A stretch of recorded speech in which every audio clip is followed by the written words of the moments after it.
Hi, my name is Philip Day from Credence Publications and the Campaign for Truth in Medicine. I am delighted to welcome Peter Josling from the Garlic Centre. Peter's, for many years, has been doing work on garlic compounds and the extract of garlic, which we're going to talk about today, ALLICIN.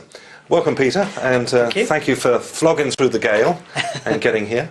Now, perhaps you can just, first of all, explain to the viewers who you are and the amazing news that you've got to share with us today. Sure, Philip. I started the Garlic Centre about 20 years ago when I became totally fascinated with this amazing bulb. And so there was no Garlic Centre before you, then? No. Nobody was specifically kind of interested in this stuff enough to be able to get into it? No, there's been one or two American experts, but there has never been a European expert, and I get called now the garlic guru or the garlic So you czar. are Mr. Garlic, basically? Basically, yes, and I've been lucky enough to work with raw garlic, cooked garlic, and a whole plethora of garlic supplements. And this has fortunately led us to the invention of the first ever stabilised extract of allicin. Allicin, for those of you who don't know, is garlic's natural defence mechanism. And up until recently it's been a very unstable chemical that no one's been able to produce in large quantities. But with a little bit of chemical knowledge, which I brought to bear, and a little bit of luck really, we've finally managed to stabilise this allicin on a commercial scale and put it into proper products. The nice thing about this stabilised allicin extract is that it kills funguses, viruses and bacteria without any problem at all. And the body seems to accept this natural, because we know all the problems with side effects with drugs, but the body seems to be able to recognise a natural food in a way that we don't really understand yet, and this is why a lot of vitamins that are synthesised can present problems as against the natural alternatives. When we look at garlic, though, we're seeing a natural substance where we take the extract out, you're saying, and we're using that in many, many times more potency that you would ever get away with eating the garlic and keeping your marriage. Sure. Well, allicin is actually not found in a garlic clove. It's only produced when that garlic clove is cut, crushed, booked, chopped, stir-fried or whatever, processed. So it's garlic's natural defence mechanism, so it's only ever needed when the garlic is being attacked by something. And that allicin is very, very unstable, so as soon as you've made it, it's changing into lots of other chemicals and disappearing.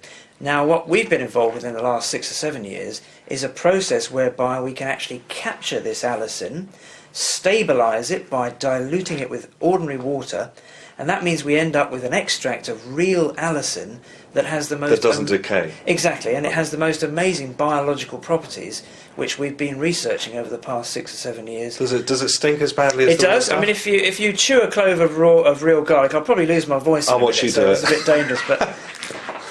Now you see immediately the allicin is being produced, it's burning the back of my tongue, the back of my throat, but it's disappearing immediately, it's changing into lots of other sulfur compounds and my voice is beginning to go. We'll get you to inhale a helium balloon in a minute and really have a laugh. So unless you stabilise the allicin, you're not going to be able to utilise it in the human body. And the vast majority of garlic supplements that are available today do not do that. They don't stabilise the allicin and make it available to the body. So they're just basically getting the usual decaying die-off and very little... Very little activity. I mean, they have some benefit in terms of some of the other sulfur chemicals that are produced have benefits to the heart and circulatory system, but none of them have ever been tested against killing infectious organisms, for example. Well, I was fascinated reading in your book that allicin has been credited with superb antibiotic activity, anti-yeast, anti-microbial, and yet this is not being used to any degree in a health system beset with MRSA and these other antibiotic-resistant infections. My question is, why would they not use something like this? Well, I think the problem here is it's the Medicines Healthcare Regulatory Agency. They perceive garlic as being a herbal treatment, and herbal treatments now apparently can get licensed, but they have to go through all the hoops that 1.5 million to get a license. Yeah. I mean, we've done basic pharmacology and toxicology on the extract, perfectly safe. You can take tons of the stuff and it's not going to do you any harm. But because we don't have dose dependency studies, we don't have a full toxicology package, dotting the I's, there's no way is it going to get to be a licensed medicine. That doesn't mean, however, that hospitals don't use it, because some do. Some hospitals will buy these natural extracts, and in the last 4 or 5 years we've been helping a significant number of patients with wounds that just would not heal, with well, we've been looking at some of this. this latest data that you sent over with people with amputated legs where they were sent home with an infection. And by the way, sent home with an infection. You know, you're in hospital, you've had surgery, the wound's infected, they can't clear it up, so they send them home? They do, I'm afraid that's fairly commonplace. In all aspects of this country, there will be people at home who have wounds and infections that they just cannot treat. And that's where this whole story began. We had a young lady, her name was Deborah Brown, with 2 wounds on her back that hadn't healed for 2 years. She was at home. The doctors were expecting to bring her back into hospital to take the metal plates out and replace them. And she said, look, I really don't want another operation. I've had it all once and it didn't work. Plus the chance of getting more infection. Exactly, another infection. So we got hold of her, we gave her the ALLICIN capsules and the cream and the liquid, and literally for it within 6 weeks she was healed. And she couldn't believe it. And that's what we've been doing ever since for the last 4 or 5 years. Your book, I did a book 3 or 4 years ago called The ABCs of Disease. So I basically started an acne and went through to varicose veins. Yeah. You've done a similar thing with the garlic book, The Heart of Garlic, ALLICIN, The Heart of Garlic, where you've looked at non-fatal problems that ALLICIN has been shown to help, and also some of the more serious issues where we look at cancer and heart disease and this type of thing. How do you think that people should be reacting to the news that they can actually take a natural antibiotic and not have the kind of immune side effects they would get from, say, one of the pharmaceutical preparations?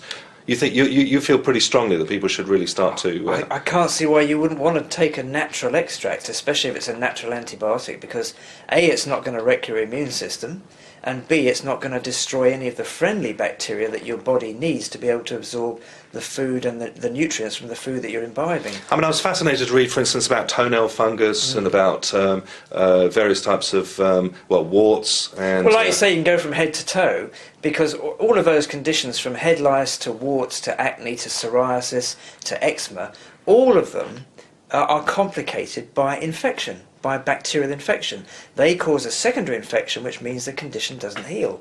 So it doesn't really matter what agents you're using. You know, you can be using the most expensive creams known to man that people will queue halfway around the block for.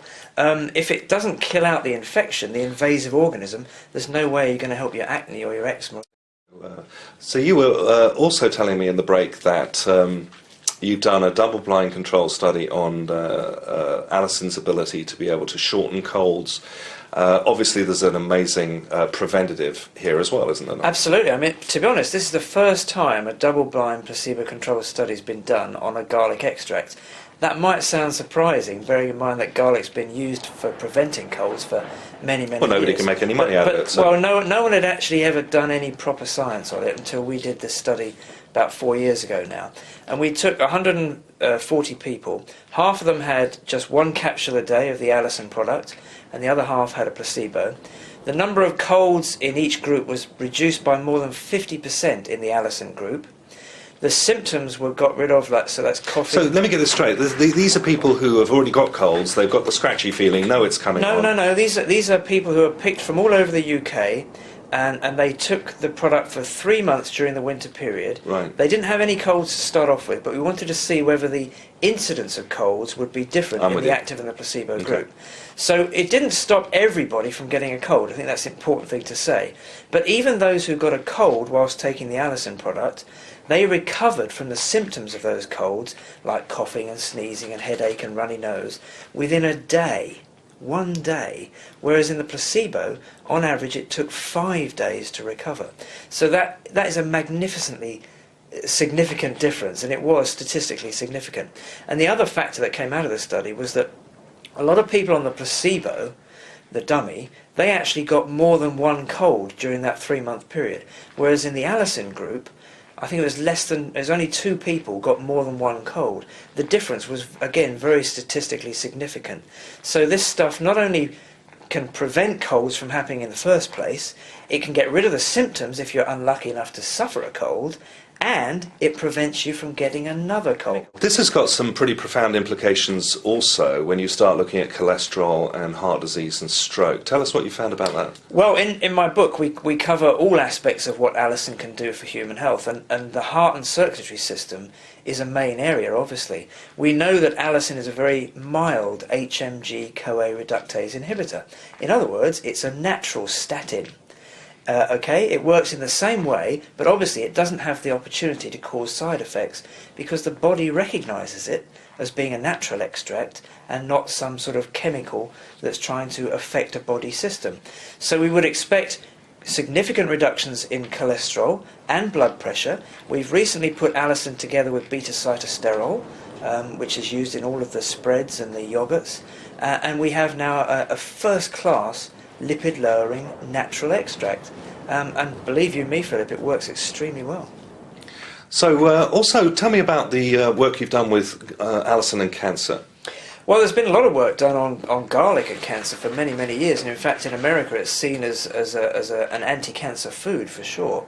But what we have discovered is that allicin, when it gets into the bloodstream, breaks down into a number of other sulfur compounds, and two in particular are very, very good anti-cancer agents. That's a compound called diallyl disulfide and diallyl trisulfide. They're sulfur chemicals, and they have the ability to knock out cancerous cells, and at the same time they boost the immune system, so you get an all-round benefit to anybody who's going through that cancer scenario. The question I'm bound to finish with, of course, is that people write to me and say, right, we hear all the things about garlic, cannot stand it, can't eat it. So is there no hope for these people at all? What can they do? I would encourage that sort of person to try. My father, for instance, will just fly out the door the moment you cut a garlic clove. He can't bear the stuff. Yeah, my dad was the same. He thought it was French foul-smelling muck. But the point is, a lot of these people can take a good quality supplement like the stabilised allicin product without any problem at all. You don't smell it, you don't taste it. Can they take those capsules and like break them up, put them into juices and things like that? Yeah, you can do all of that. Hide it. We get people that put it into orange juice and pineapple juice and milk, and you can put it onto a piece of toast, you can put it onto a bit of cheese. You can use it in so many different ways. Because the allicin is physically in the product, you're still going to get the benefit to the body as you take it in. And in addition to taking 1 or 2 capsules a day for good health, just eat garlic the way they used to in the old days before we stopped smelling. Yeah, I always like to say, when I grew up, it was an apple a day would keep the doctor away. I like to say today it's a clove a day will keep the doctor away. So yes, eat a bit more garlic if you can, and if you really can't manage it, then please get a good quality garlic supplement and take that instead. Peter, it's been great to see you, and thanks for coming with us. We've got a gale blowing outside, so hopefully it hasn't come through on the film. But thank you very much for coming along. All the best with your book. Thank you. And we will, of course, be keeping people at CTM notified about the exciting news that you have coming up in a few months. Super. Thank you very much, Philip.